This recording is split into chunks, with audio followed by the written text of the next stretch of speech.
named Ruth, walking through the forest, admiring the trees and the plants, all in their winter coats. Everything was covered in snow, and it sparkled with the sunlight at it. This reminded Ruth it must be near Christmas. All of a sudden, he heard this strange noise. He didn't recognise this noise. So being curious as all foxes are, he sniffed the air, to see if there was any scent, to see if it could lead him to where this noise came from. He looked in the snow to see if there was any tracks he could take in the direction of the noise. But no, unfortunately it didn't. But Ruth didn't give in. He searched and searched and searched till finally, in the middle of the forest, he came to a clearing. And in that clearing, surrounded by trees, at the very far end, was this huge Christmas tree. And it was all decorated. It had baubles and ribbons and candy canes, and tinsel. Beautiful. And at the bottom of that tree, in a big red suit, going, "It was me, Santa." I fell asleep. Ruth thought, oh, missed Christmas. I'll have to tell my friends. So Ruth ran through the forest, telling his friends here and there, under branches, under logs, till all the animals came back to the clearing. They were all very quiet, sat in front of Santa, looking, wondering, why is Santa here?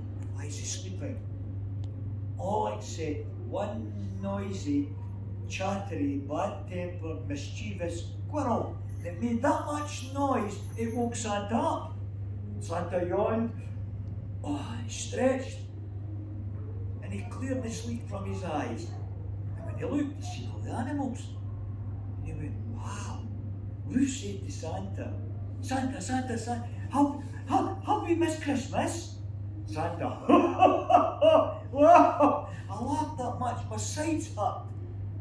Santa says, no, my friends, I'm sorry for frightening you, but no, you haven't missed Christmas.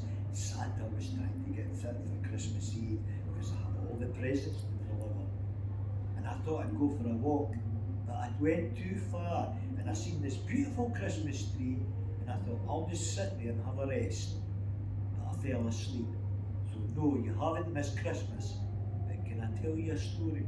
And this is the story that Santa told the animals.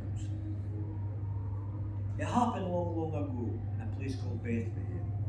The three shepherds were watching the flock of sheep just outside the village.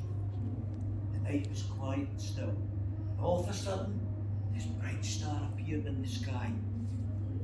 And they heard a voice. And this voice said to them, do not be afraid.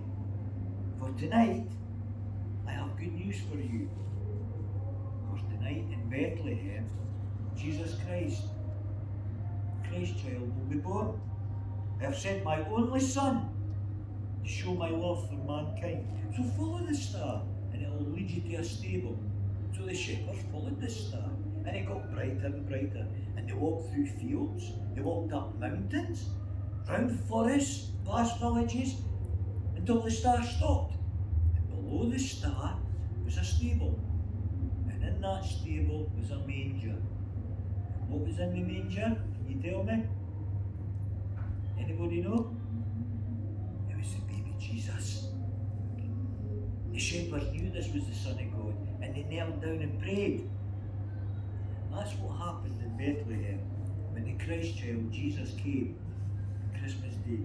It's my favourite story because it remembers me just how happy and joyful we are at this time of year. Because God gave us the gift of love for everyone. Ruth looked at Santa and said, Santa, we've been silly. We thought it was all about big parcels and gifts. Santa says, you're correct, Ruth. It is about parcels and gifts, but it's also, most importantly, about sharing and caring for other people. Anyway, I scratched my side and I stood up. I put my hands in my pockets and I said, I need to get back to the workshop. I've got all these toys to finish for Christmas Eve. So all the animals went with Santa and they worked day and night non-stop until all the toys were made. And they put them in Santa's big magic red bag. Right up to the top. This bag was that big, it wouldn't fit in here. was that huge, and there was no space. It was that full. You couldn't even get a grain of rice to put in it. On Christmas Eve, Santa put this on the sleigh, harnessed up the reindeer, and whoosh into the sky, and away he went round the world, delivering all the presents. And he managed to get back in time for Mrs. Claus's special hot chocolate. That's the end of the story.